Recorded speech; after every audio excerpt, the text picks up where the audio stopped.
नमस्कार। आज कथा सखी में सुनिए डॉक्टर रंजना जायसवाल जी की लिखी कहानी गली के मोड़ पे सूना सा एक दरवाजा। दिल के कहीं किसी कोने में कुछ दरकता सा महसूस हुआ। न जाने क्यों शिखा का मन जार जार रोने का कर रहा था, पर उसके शिक्षित और सभ्य मन ने उसे डांट कर सख्ती से रोक लिया। कितनी आसानी से हिमांशु ने कह दिया था, तुम भी ना क्या लेकर बैठ गई हो, क्या फर्क पड़ता है, तुम्हें कौन सा रहना है उस घर में। ईंट और गोरे से बने उस निर्जीव से घर के लिए इतना मोह। अपने पापा मम्मी को समझाओ, फालतू में मरम्मत के नाम पर पैसा बर्बाद करने की जरूरत नहीं। आज नहीं तो कल उन्हें उस घर को छोड़कर बेटों के पास जाना ही पड़ेगा। निर्जीव, हिमांशु को क्या पता, वह घर आज भी शिखा के तन मन में सांसें ले रहा था। पिछले साल की ही तो बात है। गर्मी की छुट्टियों में शिखा को गांव वाले घर जाने का मौका मिला था। सच पूछो तो इसमें नया क्या था, कुछ भी तो नहीं, साधारण सी तो बात थी।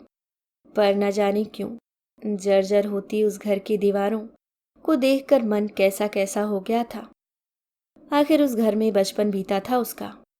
चिर परिचित सी दीवारें, घर का एक एक कोना न जाने क्यों शिखा को अपरिचितों की तरह देख रहा था। घर में नाम मात्र के पड़े हुए फर्नीचर पर हाथ फेरने के लिए बढ़ाया हुआ शिखा का हाथ न जाने क्या सोचकर रुक गया। यादों के सारे पन्ने एक एक कर खुलने लगे। याद है उसे आज भी वह दिन। शादी के बाद पहली बार वह मम्मी पापा के साथ कुल देवता की पूजा करने आई थी।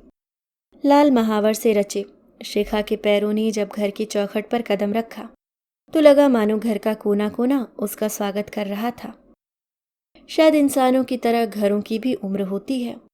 यह वही घर है जहां कभी रिश्तों की खिलखिलाहट गूंजती थी। बच्चों की किलकारियों से घर मंद मंद मुस्कुराता था। पर आज उस घर की दीवारों पर यहाँ वहाँ उखड़े पेंट नजर आ रहे थे। एक बार तो शिखा को ऐसा लगा मानो दीवारों पर उदास चेहरे उभर आए हों। घर के सामने खड़ा आम का विशाल पेड़ और उसकी वह लंबी लंबी डालियों को देखकर आज भी उसे ऐसा लगा मानो वह गलबैया के लिए तैयार हो। माँ से छुपकर उस पेड़ की नर्म छांव में अपने भाइयों के साथ नमक मिर्च के साथ कितनी कैरियां खाई थीं। पर पता नहीं क्यों आज उसकी तरफ देखने का शिखा साहस नहीं कर सकी। शायद उसकी आंखों में तैर आए मूक प्रश्नों को झेलने की शिखा में हिम्मत नहीं थी।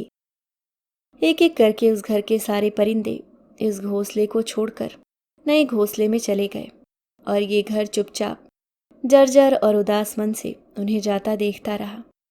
कल ही तो पापा का फोन आया था। पापा ने कितने उदास स्वर में कहा था, शिखा पीछे वाले अहाते की धरण टूट गई है, तेरी शादी के वक्त ही रंग रोगन करवाया था। तेरे भाइयों से कहा कि कुछ मदद कर दें तो वह अपना ही रोना लेकर बैठ गए। बेटा देखा नहीं जाता, तेरे बाबा और दादी की एक यही निशानी तो बची है। क्या एक बार वह हिमांशु से बात करके देखे, पर हिमांशु के लिए तो यह सिर्फ निर्जीव और जर्जर मकान भर ही था। तो क्या माँ जी, शायद वह जरूर समझेंगी, आखिर वह भी तो। ये देखो, देवी जी को उल्टी गंगा बहाने चली हैं। लोगों के यहाँ समधियाने से सामान आता है और ये वहां भेजने की बात कर रही हैं। माँ जी, मैं भी उस घर की बेटी हूँ, मेरा भी तो कुछ फर्ज है। शिखा का मुंह उतर गया था। घर के लोग उसे अजीब निगाहों से देख रहे, जैसे उसने कोई अजूबी बात कह दी हो। हिमांशु ने उसे जलती हुई निगाहों से देखा। शायद उनका पुरुषत्व बुरी तरह आहत हो गया था। कमरे में जब सारी बात हो चुकी थी, फिर घर वालों के सामने ये तमाशा करने की क्या जरूरत है। वह अपनी माँ के बारे में अच्छी तरह जानता था, उन्हें तो बस मौका मिलना चाहिए। आज शिखा की खैर नहीं, माँ उसे उधेड़ कर रख देंगी। हुआ भी वही। शिखा लोगों के मायके से न जाने क्या क्या आता है, पर मरी एक हमारी किस्मत है कि सास बनने का सुख ही न जान सके। अरे भाई, मायके वाले कुछ दे न सके ठीक, पर दहेज में संस्कार भी न दे सके। शिखा की आंखें डबडबा गईं। 20 साल की शादी होने को आ गई, पर दहेज और संस्कार का ताना आज भी उसका पीछा न छोड़ पा रहे थे। उसने बड़ी उम्मीद से हिमांशु की तरफ देखा। हिमांशु ने वितृष्णा से मुंह फेर लिया। हिमांशु घर में सबसे छोटे थे। बड़े भाइयों की शादी बड़े अच्छे परिवारों में हुई थी। अच्छे मतलब शादी में गाड़ी भरकर दहेज मिला था।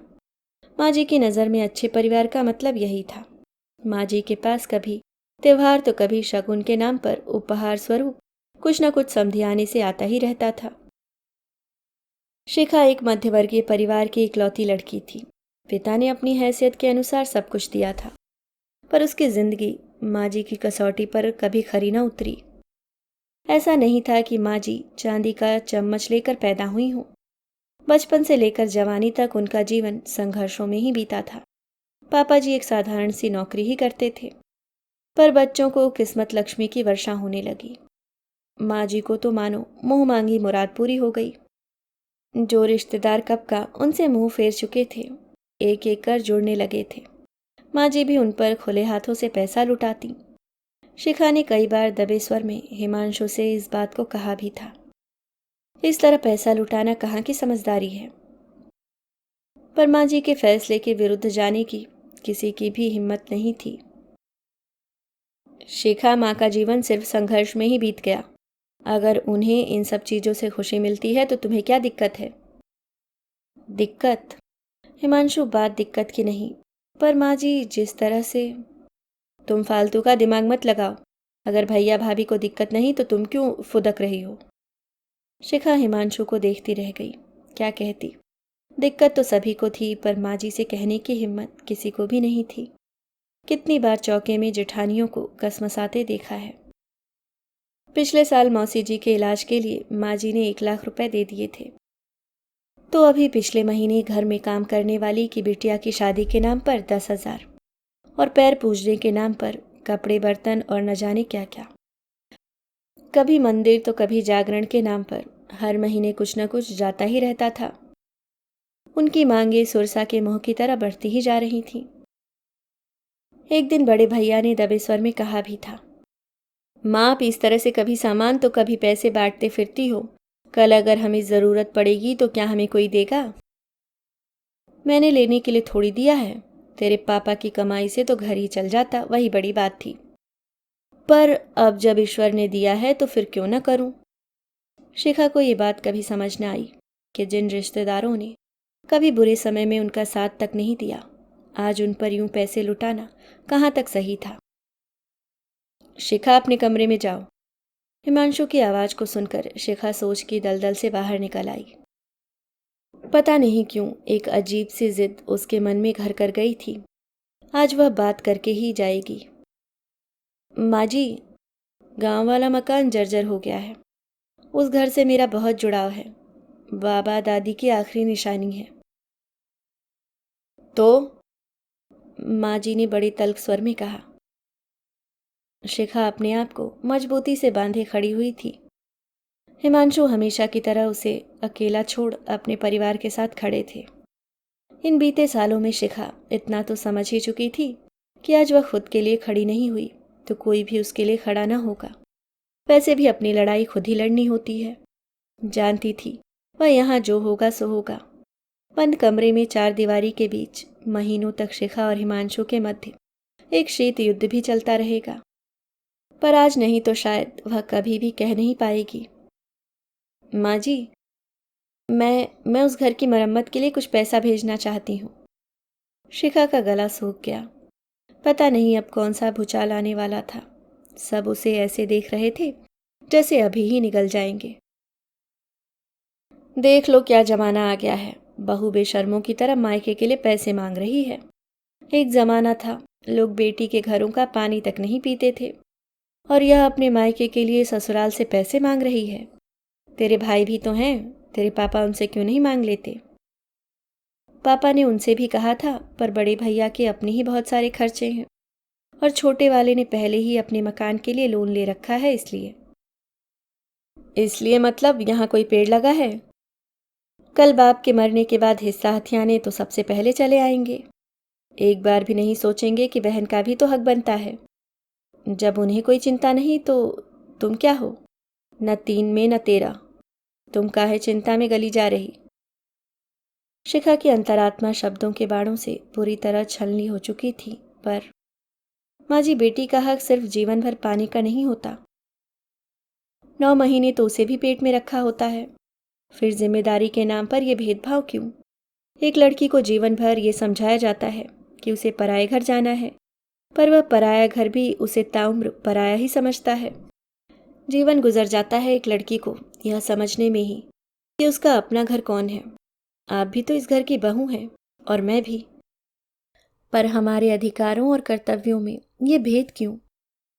आप खुले हाथों से रिश्तेदारों, नौकर चाकर सभी को कुछ भी दे सकती हैं, आपसे पूछने वाला कोई भी नहीं। पर जब बात बहू के मायके वालों की आती है, तब दुनियादारी और संस्कार की बातें क्यों होने लगती हैं? क्या गरीब और ज़रूरतमंद सिर्फ सास या ससुराल के रिश्तेदार ही हो सकते हैं, बहू के नहीं? अगर गलती से बहू का मायके का कोई रिश्तेदार कमजोर हो, तो बहू पूरे परिवार के लिए हंसी का पात्र क्यों हो जाती है? भाई की पढ़ाई के लिए पापा ने कैसे कैसे इंतजाम किया था। हिमांशु से कुछ भी नहीं छुपा है, पर किसी ने एक बार भी ये जानने या समझने की कोशिश की कि इसके परिवार को भी कभी जरूरत पड़ सकती है। अब तो मायके की जमीन जायदाद में लड़कियों की भी हिस्सेदारी होती है, तो फिर मायके की जिम्मेदारियों और कर्तव्यों में हिस्सेदारी क्यों नहीं? शिखा अपनी ही धुन में बोले जा रही थी। वर्षों से जमा कितना कुछ उसने सबके सामने उड़ेल कर रख दिया था। जेठानियां आश्चर्य से उसे देख रही थी। माँ जी धप्प की आवाज के साथ सोफे पर बैठ गईं। एक अजीब सी नफरत उसने उनकी आंखों में महसूस की थी। सच सभी को पसंद होता, बशर्ते वह सच खुद का ना हो। घर में एक गहरा सन्नाटा पसर गया, इतना गहरा कि अपनी सांसें भी सुनाई पड़ जाएं। शब्द कहीं खो से गए थे।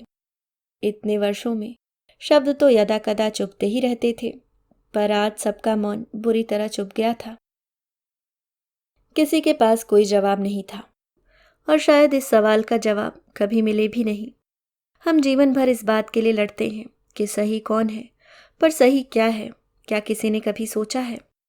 लोग कहते हैं औरत है तो घर घर है, पर क्या उस घर के फैसले भी? समझना आसान है, पर समझाना उससे कहीं ज्यादा कठिन। शिखा भरे दिल और भरे कदमों से चुपचाप अपने कमरे में चली गई। अभी आप सुन रहे थे डॉक्टर रंजना जायसवाल जी की लिखी कहानी गली के मोड़ पे सूना सा एक दरवाजा।